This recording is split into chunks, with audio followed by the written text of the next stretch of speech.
Hey, fellow readers, thank you so much for joining us tonight.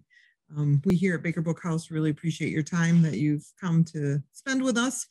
These have been a lot of fun for me. And I got to tell you tonight, we have somebody coming in that I have learned to love a great deal, not only as an author, which she is, but as a person. And she is just the sweetest person I know. So with Cynthia joining us tonight to talk about her new book, Facing the Dawn, and we are excited to talk about it. And well, hello, Cynthia. How are you? Good.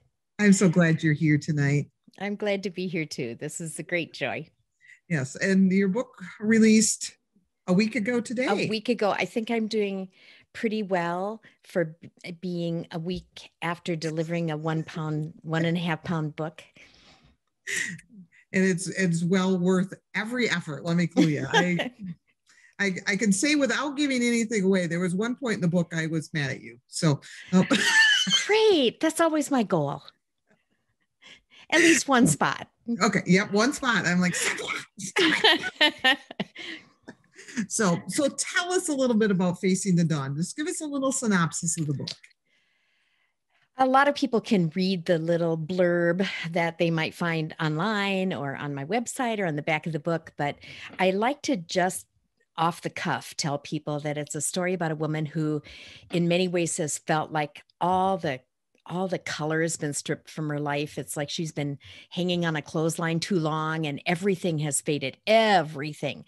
The job she once thought she might like, and her kids are not going at all the way that she expected or anticipated. Her husband is serving overseas, helping people as a humanitarian.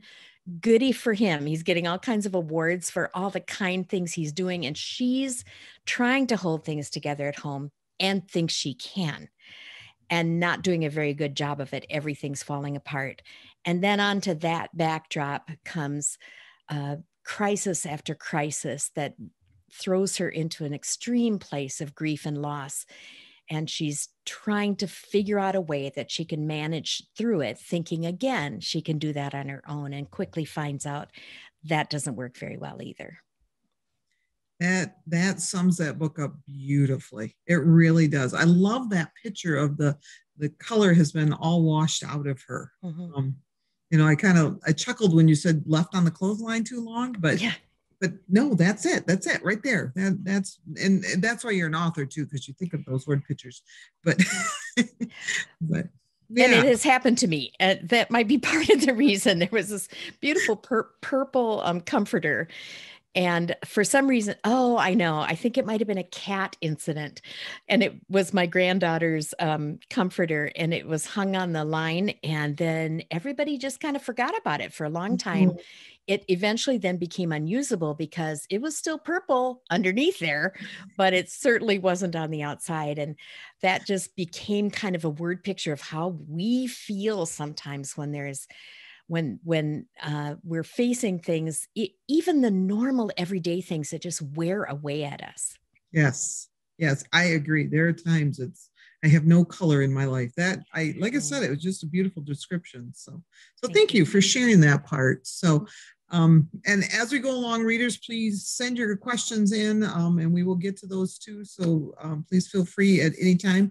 I meant to say this earlier and I forgot, Cynthia. So please use the chat or the questions, or if you're on Facebook, just put it in the blanks and we will pick it up. So one of the things I love about your books is you do not pull any punches. Your drama is there. And I shouldn't say drama because it's got such a negative thing, but how do you write those kind of books? I mean, some of it, I imagine, like you said, you've lived some things too, but still, if you've lived everything you've written about in your book, you must be exhausted. Yeah, right. True. There was a time, and there probably are a lot of people who don't know this, but there was a time in my life where I didn't have the kind of empathy that I have now, naturally. But when I was writing for radio, and they were scripted radio broadcasts, I was writing with an empathy that wasn't natural, or it didn't come to me naturally. I care about people. Of course I did. I was a loving person, but that deep empathy didn't come naturally to me. And it was as if God had said, this is the assignment I have for you. So I'm going to have to give you an extra dose of empathy. And ever since that moment, then what I've been writing, people have often commented, you must have gone through this. You must have experienced that. You must have experienced that. And there are an awful lot of things that I would have to say yes to, which finds itself in the pages of many of the novels that I write, or at least pieces of it or hints of it. But I also care very deeply about the people who live around me, extended family, friends. My family members will often see, oh, I saw myself on page 94, or, and church family members and neighborhoods and community. But I think I also had to develop a far better listening ear and a listening heart so that I could hear beyond the I'm fine to what was really unexpressed by the person that I happened to be talking to, whether that was a real close, intimate friend or someone that I didn't know well, but was getting to know, or someone whose story I heard about. So there was that empathy level. And then I often speak for women's groups, and I always felt like when I stood in front of a women's group and I looked those women in the eye, that I genuinely deeply cared about whatever it was that they were going through. And there was this one experience, and people can throw this away if they don't if this doesn't resonate. But there was one night when I was heading out to speak, and I sensed like the Lord was saying to me, I need you to love those women that you're speaking to in order for what you're saying to matter to them. And it was as if I was having this little argument with the Lord, saying, I do love them. And he was saying back to me, not like I do. And I realized there was a deeper level, and I let myself say yes to that. And that comes out, I think, in the books too. I've talked about this idea, I just thought about this idea lately, that I would hope that people would leave the books that I write, finish reading the books, and know that the author cared about them as a reader, and maybe even had a sense that the author was praying for the reader, because I certainly am. Oh, awesome. Yes, I mean, I've hopped back a book here with the Afraid of the Light, where you write a book about hoarding. I mean, most of us will never experience that, but the whole way through the book, I kept thinking, you're handling the person so gently. There was never in the book any where it was negative or condemnation of what they were doing. And I find that in most of your books. So I should say all your books, but Chris, I think part of it is that one of the answers would be, yeah, who does that? Who writes about hoarders? Who dives into topics that nobody else wants to touch? And I always have wanted to tell tough stories tenderly. And interestingly enough, there are a lot of readers who, when someone says, what would you like to see in novels that you're not seeing right now? Almost 100% of the time they'll say, we want real people going through real things and finding their faith made more real in the middle of that. So I'm one of the authors who's stepping into that role. Those are the stories I want to tell. I have to be brave. I have to have the courage to dive into some arenas that are tough to talk about, but that's life. There's a lot in life that is just plain tough to talk about. And if I can show the hope that's in between the pages there, or in between the lines, or in between the scenes, then I will have done my job well. And I think you're doing a pretty good job of it. Thank you. So, and we got a couple questions here. So the first one I got is, have you found it easier or more difficult to write as we went through everything? Well, actually about approximately a year ago, or are still enduring in the pandemic? You know, what's interesting about that question, I think, is that in some ways, a lot of people have felt sort of paralyzed initially, paralyzed by the uncertainty. Is this going to last a week, 10 days, 2 weeks, longer than that? And then some people realize that when they went to books, when they didn't say, I can't read because I'm traumatized by life, and they went to books, they either found comfort there or strength there or hope there that they needed all along and didn't know that it was sitting right on their bookshelf. It was sitting on their bookshelf. And for a writer, it's kind of that same way too. Some writers have felt really sort of paralyzed with uncertainty for a length of time. And for me, I will have 3 books that released during that time. So like big old challenge. By the time, whenever, maybe more. But the same thing is true, that when we lean, and interestingly enough, this also appears in Facing the Dawn, when we allow ourselves to be creative, or when we lean into creativity, it's part of our healing. Art is part of our healing. Music is part of our healing.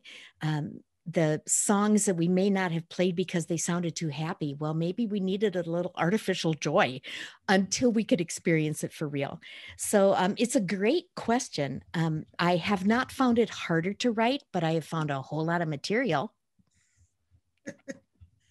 So, and this is a little rabbit trail of my own. So, are you working on anything with the pandemic? I mean, it's interesting because, I get the feeling people aren't quite ready to read about it, but yet I see it kind of creeping into some books already. The Facing the Dawn book, where it has where there's crisis upon crisis upon crisis, kind of paralleled something that we've been going through. It's, some people have maybe felt like it's not bad enough that my father is in hospice. I can't see him. I can't visit him. It's not bad enough, all those things. So this crisis was piled upon that, and that parallels a lot of Mara's story. However, the book was written 2 years ago. So that's lovely. But there is a book that's releasing in the fall called Spouse in the House that takes a look at what it's like to be 24/7 with the people you love. And sometimes that 24/7 is just a couple hours too much in a day. So and how do you cope with that? So my author friend Becky Melby and I have put our heads together, and we're both living in situations where we work from home, and now her husband is fully retired. Mine is partially retired, and they seem like they're just home an awful lot. And something has to change, and we have to learn coping mechanisms, or else life is going to kind of fall apart. We took a funny look at that, and then a very serious look at that too. There are a lot of people who are running businesses from their home, and that was earlier than 2020 that started, but way more now. There are some people who have now found that they will be working from home perpetually after this, or they're entrepreneurs, or they're caring for a spouse or something. So how do you handle that? So that particular topic is one that I think will be read. Maybe they couldn't read it day 2 a while ago, but it will be read because it's not just for this. And for a lot of authors and readers as well, what we're growing in, and if we allow ourselves to grow in this, it's going to apply to a lot of other things than just a certain set of years that were especially challenging. We can look back to the financial crisis of 2008, and there was another one in 2001. We can look back on how that even affected publishing, go back a few more years before that. There have always been challenges to humanity. And what we learn and how we grow and how we mature through them is going to show up in the way we live our lives from that point on. Amen. I should be writing this down. Very, very nicely said. And I agree completely. So, okay, let me read this. For new to you as an author reader, for author readers, I think you're new to them. How would you best describe your novels in general? It's a good great question. Yes. It is a great question. Almost all of them will have a thread of humor in them. I think it's because I learned snarky stuff from my daughter, and she taught me well. And humor is such a great coping mechanism for almost everything that happens to us. But it will always be tough topics handled tenderly. And my tagline is, I can't unravel. I'm hemmed in hope. Any book you pick up, whether it's nonfiction, fiction, devotionals, a lighthearted romantic comedy, a Christmas novella, or these women's fiction that I write, they will all be under that umbrella of I can't unravel, I'm hemmed in hope. So my hope is that there will be hope showing up in the pages. One of the nonfiction books that I wrote a while ago now, Tattered and Mended, The Art of Healing the Wounded Soul, and then Ragged Hope, surviving the fallout of other people's choices. I actually had my adult daughter, read that book in my presence. And when she saw hope on the page, I asked her to raise her hand because I wanted to make sure that with that tough topic, hope was still showing up in the pages. And if she went for very many pages without raising her hand, just to notify me that there was hope on those pages, then I knew there was a spot I needed to go back in and do some rewriting there so that it was evident and clear there. I live my life that way too, and that's what's going to show up in the books. They are, they're not all as tough a read as Facing the Dawn, because Facing the Dawn has some very deep grief, loss topics in it. But who of us hasn't had to bear some form or level of grief? Who of us, and if it's not now yet, it may be very soon in the future. And it can be sudden and immediate and completely unexpected, or after a long time you expected it and it still hits you like a Mack truck. So avoiding that topic in a novel seemed like we were doing a disservice for those who are grieving and not understanding even their own grief, much less able to explain it to somebody else. So that's this particular book, but the the reader's question is a great one. I would explain those books as they are hope-filled, but they tackle tough topics. They never leave you comfortable. Ooh. Yeah. And typically, the end of most of my books I'll tell a little secret in just a second, but typically most of my books don't end with everything tied up in a neat little bow, because usually when you resolve a crisis, there's another one waiting just around the corner, or the resolution itself creates another story. It creates another, okay, now we're on another journey. We're on this different journey. And it's certainly true with the recent stories that I've written as well. The pat answers and the everything turns out happy is, as opposed to satisfying, those are books that other people can write, but the books I'm called to write are different than that. Yep. And you got it. And those are the best ones in this case. Again, I read the other ones too, the happily ever afters, and enjoy them thoroughly. That's not why I'm not trying to pick on those, but when you have the ones where it's not wrapped up in a bow, and those people in the book don't see the future, just like we don't. It gives you, I mean, and this year's a good example. We turned around and we can look 365 days and we're all still standing. Yeah. Yeah. So, and that's what I like about your books. They're standing at the end. So I really like that. That's a great explanation there. Oh, here's a good question. I was going to ask this too. Can you tell us about what's next? I think you talked about your nonfiction book a little bit. Do you have a fiction book planned? Can you say the title? I know sometimes you're not allowed to because, of things happening yet in publishing, but. Right. I have a couple of them that are just itching to be written, and we're waiting to see. Where contracts lie and all that sort of thing. So I can't talk about the topics themselves, but I can let my readers know that the next one is not going to need as many boxes of Kleenex when you read it. I know, thank goodness, because if we have a shortage, we're going to be in big trouble. But it's tackling some really interesting topics. This one that's really burning in my heart, and if that's the one that gets a contract next, I cannot wait to dive into that one. I see it as a movie in my head. It's fleshed out. I love the characters. I'm dreaming about them at night, but I don't have anything to report beyond the nonfiction that's coming out this fall right now.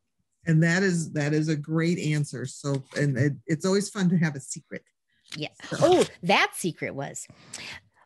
other secret was that I always like to hide a little piece of something in each book that came from the book before it.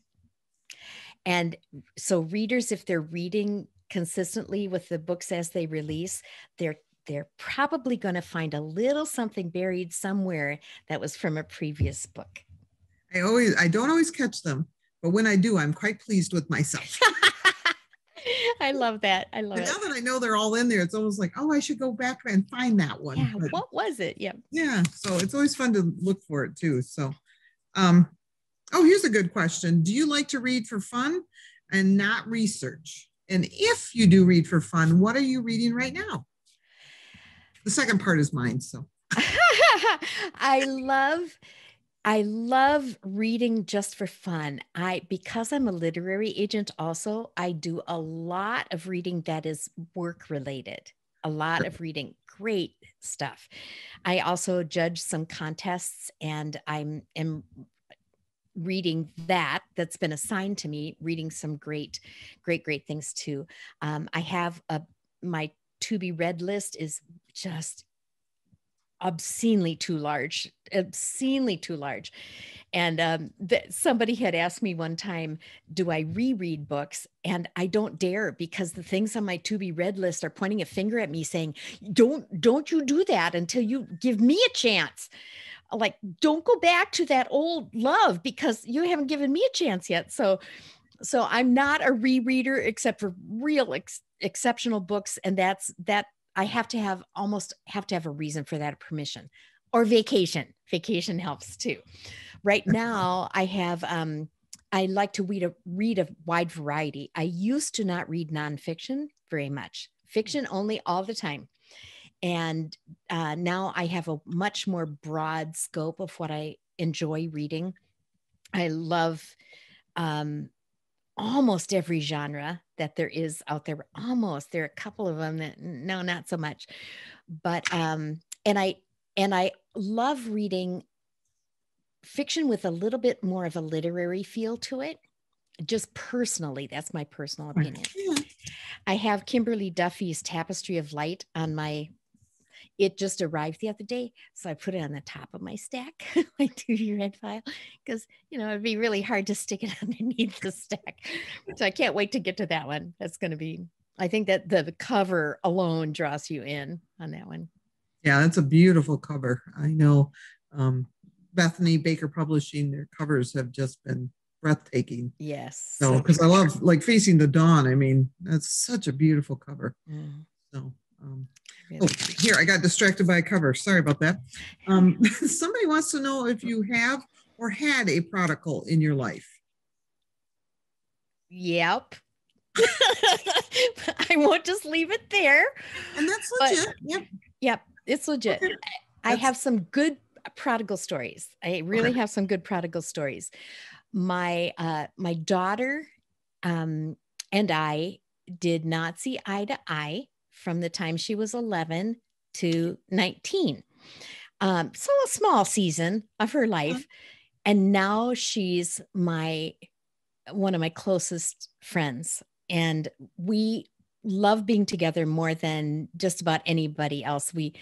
We are confidants for one another, and we think the same and we breathe the same and can finish each other's sentences. And the closeness that we share is so beautifully rare and rich and sweet.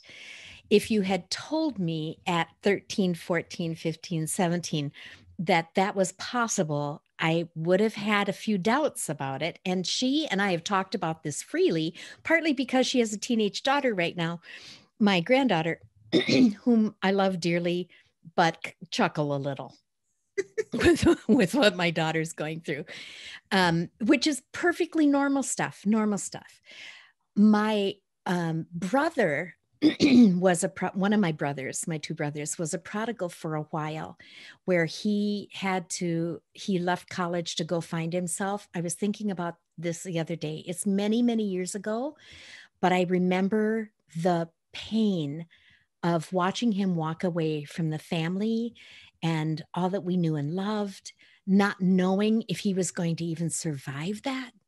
The walking away to find himself and some of the decisions that he was making. It was a really difficult time. And I remember my parents loving anyway and holding the fort and leaving the light on. And I think that's in many ways, I think that loving and listening, obviously praying our guts out and leaving the light on is so very important, no matter who the prodigal is. I've had a couple there have been children and grandchildren. I have 3 children, 6 grandchildren, plenty of room for prodigals, whether it's a temporary time or a long extended time. So yes, but in many of those cases, we know how the story turned out, and some we're still waiting. Yeah. Yeah. And, and it's what makes that pattern for your family too. Mm-hmm. And I think a lot of us and most our families can, talk about the prodigal, whether it was ourselves or somebody else in the family. So. Right. This is interesting, Chris, and readers might find this interesting too. I spoke at a group of senior citizens, quite a large group, maybe 200 senior citizens one time. And I was talking about an episode from our life that really mimicked or inspired the book As Water's Gone By. And as I was sharing that, I asked a question, and a question I wasn't intending to. And the question was, how many of you in this room were that prodigal in your family? How many of you were the black sheep or the prodigal or the person who made a really bad decision? And almost every person in the room, and these were godly people, godly men and women, almost every single hand went up. And I thought, if mamas and papas and grandmas and grandpas who have a prodigal right now could see this room full of people, it would give them so much hope to know this is not the end of their story. A friend of mine says our prodigals are just writing their testimony. They're writing more and more chapters for their testimony. I love that. I really do. That's really neat. Because I know, like you said, godly men and women, that we all have felt that time where we struggle, if not with our families, with God. And I firmly believe in a large God that takes that on as a father and I love that word picture of leave the light on. Yeah. Because when I was a teen, when I was out and about, my mom and dad always had an outdoor light. And if one of us was out and about, that light was on. This is where home is. So yeah, it's a neat word picture. So this is an interesting question. Somebody would like to know, what is the last 5-star book you have read? Do you know? I don't pay attention to that a lot. I can't mention my clients because that would kind of be cheating. But if I were to mention, no. Well, you didn't have to say they were your client. Well, I know, but people know. Some people know. But yeah. But there've been several late. There's some good fiction being produced these days. There's some excellent fiction being produced these days, and it's more likely that I will find them a 5-star than it is that I would find them a 2 or 3-star. And I think partly that's due to that Christian fiction at one time, way back when, there wasn't much available. No. And then we got some, and then we got some more. Yep. And then organizations like ACFW and conferences came in who were helping to train authors and equip them and help us up the level of quality of the books that were being produced. And the publishing houses were looking for just the best to launch. And I think because of that, it's far more likely that I'll read a great book these days if I pick up Christian fiction than I will read one that tanks. Yeah. So I may be avoiding, but we're pinpointing. Oh, thank you. I appreciate that. Call you on it. Yeah, thanks. I don't want to wind up in author jail or something because I. Right. And then everybody's mad at you. So forgot the one I really meant to say. Yeah, right. And I have to agree. I was just having a discussion with somebody the other day, and I said, I have read back to back books where I'm like, oh, this book is so good. Because I'm always asked at the end of the year, what's your favorite book of the year? And I'm like, I think this year I'm going to be really struggling with that, because you're right. There is some really good books that are out and coming out this year that are just phenomenal. Yep. So it's exciting year. So I'm looking forward to it. So, this is one of these legitimately yes or no questions, if that's what the answer is. Have any of your books been made into a movie? No. Isn't that tragic? It is. We should write all of us together and write Hollywood. What do we address it to? That's a good question. That's kind of a two-sided question too, because I think every author would dream about having their book in movie form, but there's a price to be paid for that.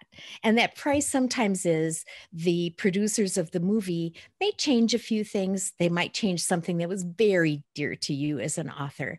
And then it will have a run, and the authors who have had their books made into movies have had both very highly positive experiences and then some hard things too that go along with that as well. Charles Martin has a great story to tell about that, but with his books. But how I kind of view it is, it's all in God's hands, whether it ever will be or not. And I won't stand in his way if he should choose to have that happen. But right now, they already are movies up here. I see them. I see the scenery. I see the background. I smell the smells. I feel the textures. And so technically, yep, they've all been made into movies. They just haven't gotten any farther than this. And then somebody quickly questioned, which one would you like to see made into a movie? Ew. Well... when I look back on it, I'm being absolutely serious here. I think every one of them, I think Facing the Dawn would make an interesting movie. I think so. Because of the characters but when I look back on the previous novels as well, I think there's some value in all of them. Some of them would be hard to make into movies just because like Afraid of the Light might make a great movie. Oh, thank you. Afraid of the Light might make a great movie, but how much are they going to have to spend to create the scenes with the hoarding scenes? Maybe they can just find someone who volunteer their house on some days when I haven't cleaned for a while. It could be mine, but but here is the honest truth, is that I want to write visually. I like to write for the ear, and partly because I wrote for radio for so many years. So I like how the words sound as well as what the words say. And I like to write so that the chapters themselves and the scenes feel visual already.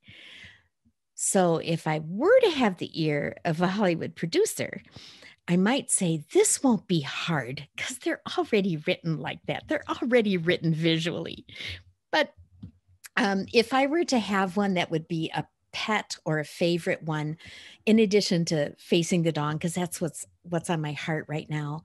I think that I might say As Water's Gone By, just because of the setting, this Oh, I didn't think of beautiful that. setting, and then the poignancy, and then the little cottage, and all those things that those who have read that book already will understand. Yeah. Yeah, I think that would be interesting. So that was a great question. So good follow-up. Somebody would like to know, how long have you known you wanted to be a writer? Was that like your career path when you were, because some people like, I've always wanted to be a writer. And then others are like, so. I was one of those weirdos in school where essay questions were my favorite questions. I was not necessarily in favor of true false questions or multiple choice necessarily, because I thought maybe the teacher's trying to trick me. And they rarely were, but essay questions, I loved those. But I never really thought that I could be or should even aspire to be a writer or an author. And instead, I went to Bible school. I wanted a good, solid Bible foundation for a while. And then I went to school to work in a chemistry lab. And that's what I did. Yes, indeed. I worked in a chemistry lab. And no thought of writing for a career was in my brain at all. I took some correspondence courses in creative writing because I was intrigued by the idea of maybe I could do a magazine article or a newspaper article once in a while, keep my brain functioning, after I had left the chemistry lab. And then was handed the opportunity, in a way only God could, to write for Christian radio. So wrote 33 years, wrote scripted. It wound up being at the end, Monday through Friday, 15-minute scripted broadcast.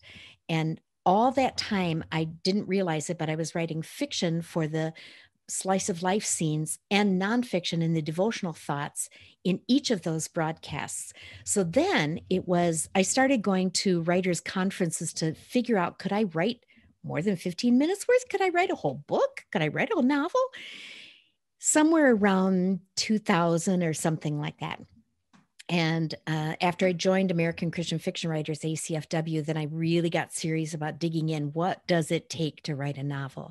My first novel released in 2010, and I think it was probably 2008 when that book was purchased. So it was purchased in 2008 and then released in 2010. I think around 2008 somewhere, I thought, I wonder if I could be an author. So, and now 2010 was the first release, and I'm working on book, I think 35 or 36. So is it that many already? Can you believe it?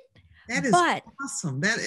I'm flabbergasted, and I'm just in awe. So there is, I am too, because there really is no other explanation for that except God. There's no other explanation for that. And when he said go, he meant it, go.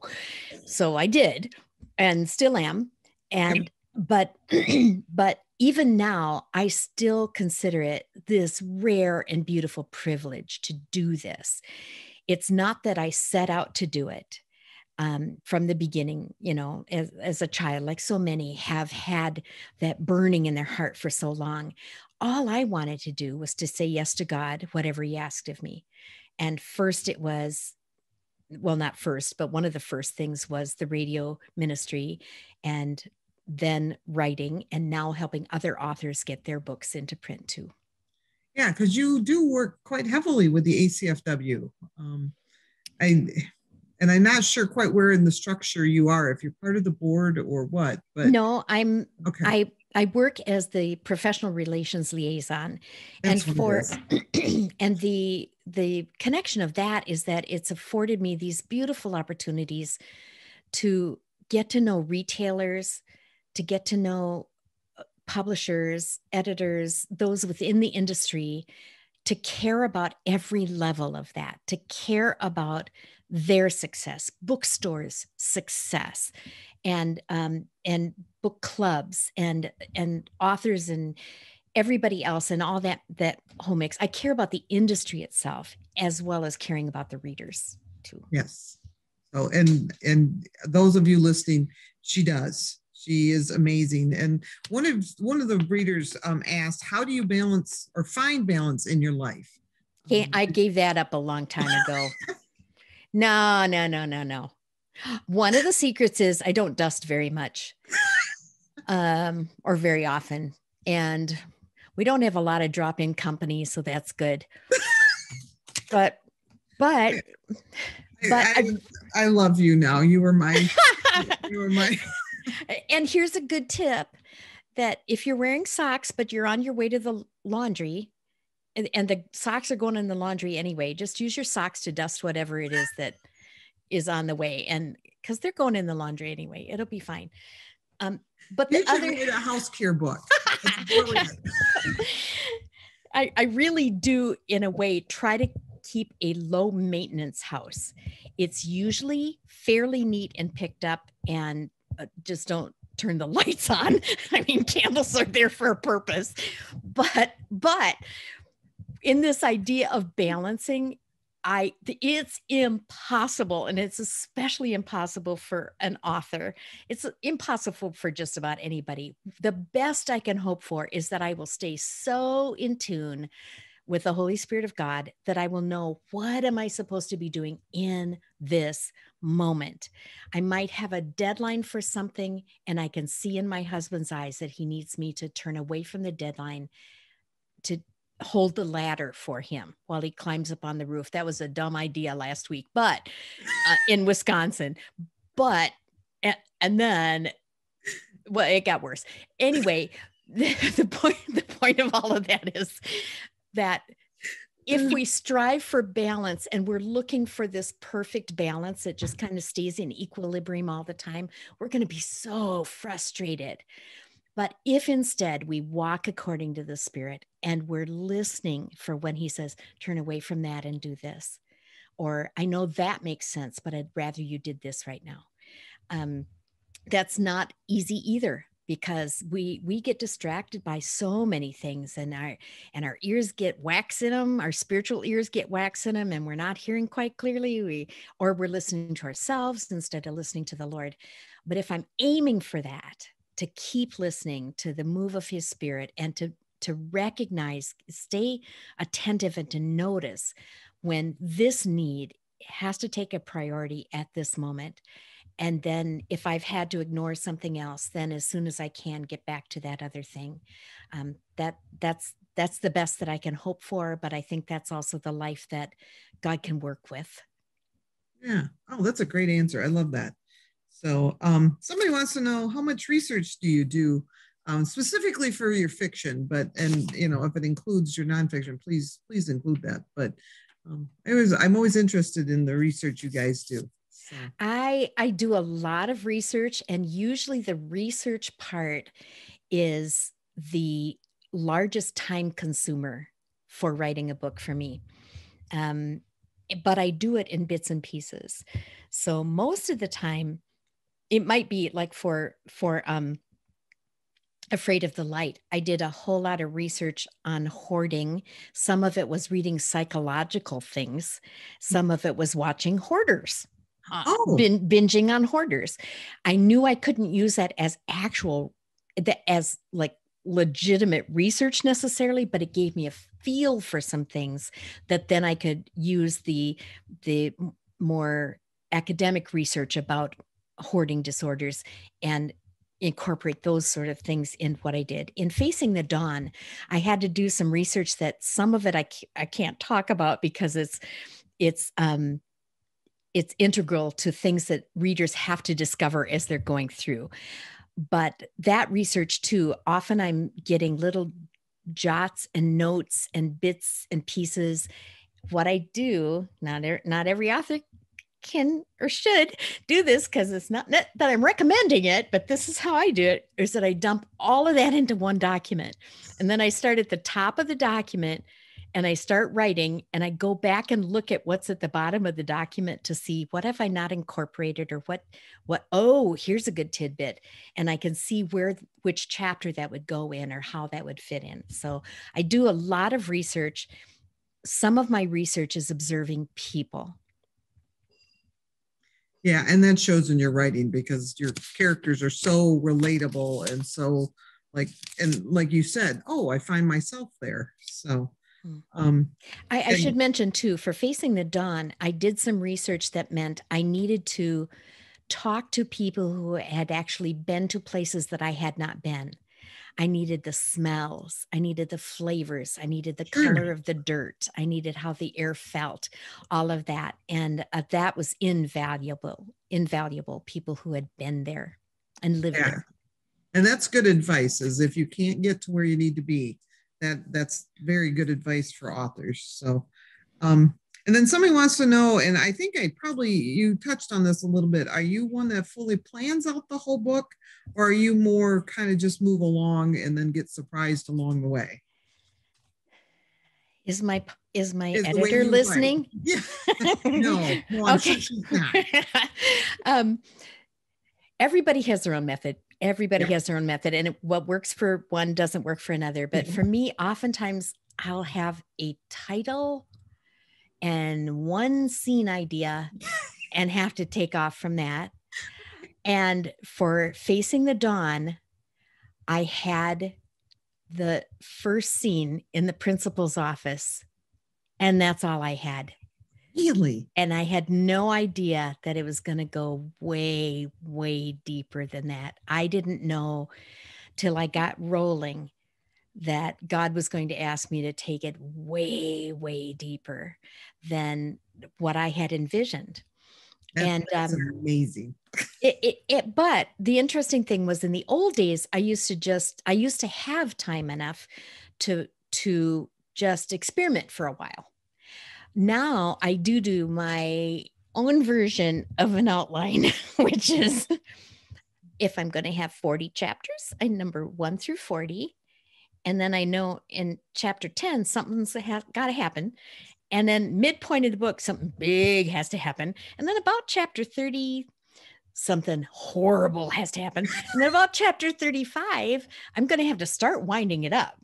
So I put those spots in, and then I start to think through, okay, at that pace, then what's going to have to happen here and what's going to have to happen there. Sometimes there are some blank spaces when I start writing, and sometimes I have to rearrange things a little bit. But I no longer go into it not having at least that much to go off of. Sometimes we have to create a pretty thorough synopsis for publishing houses.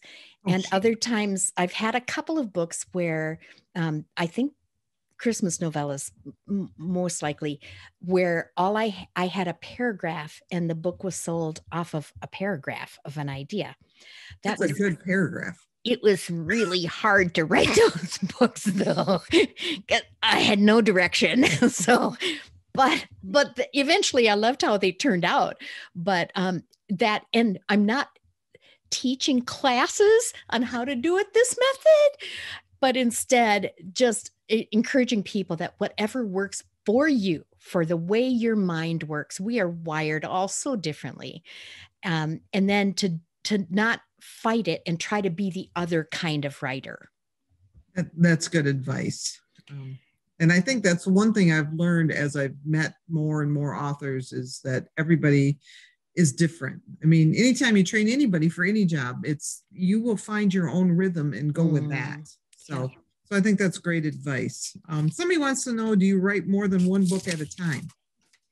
I often I'm juggling several at a time. I'm probably marketing one book while I'm creating a proposal for a different book, while I'm editing yet another book. And sometimes they're fiction and nonfiction at the same time. And I write for Mornings with Jesus devotionals every year. So those are shoved in there somewhere too. So I might be working part of a couple of hours on one project and then completely have to change to a totally different one.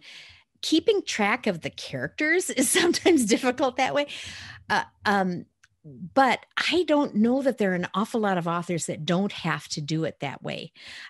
I tell new authors, your most freedom, the greatest freedom you will ever have as an author, is before you're ever contracted, because you do have the freedom to experiment and float through the concepts and the ideas, and only write when you're inspired, and work on just one thing at a time if you want to. But working on just one thing at a time changes then when you have a contract and then another contract and another. And that is good to talk to inspiring authors about, because then they're not quite so shocked by that when they do get contracts. So it's yes. So let's see. They have answered that one, so we won't ask that one. But this is one, and I did mean to ask this earlier, and then we wandered off. So sorry about that. There's one of the questions here is, can you give me a few books that you are really looking forward to that are coming? Because you and I were both kind of gushing about books that, we're excited about. Is there, whether they're your clients or not, I don't care. Okay. And, you don't have to even mention that part of it, but just ones that you go, boy, these have been really something I think we should pay attention to. Jennifer Dybal is one of my clients, and she wrote, oh no, the title can't escape me now. A Dance and Donegal, and I never pronounce that correctly, but it's this beautiful Irish setting, and it's historical, and it's so rich, and it's so wonderful, and everybody loves that book. It's great. This is just one of some excellent books out there. Her second book that's coming out is so charming, and it's so good, and people are going to want that second book too. Anything Christina Suzanne Nelson writes is going to be a winner. It's going to be a winner. And the one that she has out right now, The Way Things Should Be, oh my goodness, it's an important book. It's not just a good book, it's an important one. Robin W. Pearson too.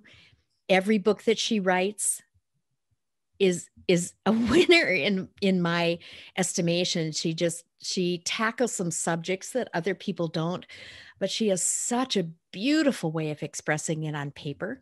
So she has more books coming out that I'm always eager for. But if I were to put my fingers on more, if we're talking fiction now, we're talking fiction because we assume that those who are watching are interested in fiction primarily now. I know there's some others on the way. There's one that when it releases, people, you have to go get. I don't know if the title is going to stay the same, but right now the title is The Indelible Deaths of Mrs. Kipp by Sarah Brunsvold. You're gonna want to get that book. It's such a great multi-generational, heart-tugging but heartwarming at the same time. Beautiful journey, beautiful, beautiful journey. So when that one comes out, you're gonna want to make sure you put that on your list of must-reads. Do you have a date on that one? I think it's next year. Oh, so 2022. I think it's 2022. Awesome. If I'm wrong, if I'm wrong, somebody's going to correct me, but I think it's 2022. We'll give it to you. Thank you. Yeah. So as we're wrapping up here, I got a question for you. You write, like we've said, very dramatic women's fiction, issue-driven, wonderful reads. If there was another genre in fiction that you could write in, and you could write under Cynthia, or you could write under a pen name, what would it be? There's a little part of my creative side that would like to tackle complete opposite but then I think, no, let's be a little more realistic about what you can manage. I thought originally I was going to write historical only, and always I thought so. My first 3 pretend novels that didn't make it to print ever were historicals, and I had fallen in love with Love Comes Softly, so I thought my books would all have the feel and the heroes of Clark. I was sure. I know we all love Clark, don't we? Yep. But then I was challenged to write the book that would cost me the most emotionally to write. And I thought, I don't think I have one of those. Oh, maybe I do. And that was a contemporary. And it did cost me emotionally to write it, but so has every book since then. But the interesting thing was, I didn't know where my sweet spot was until I landed in it. Okay.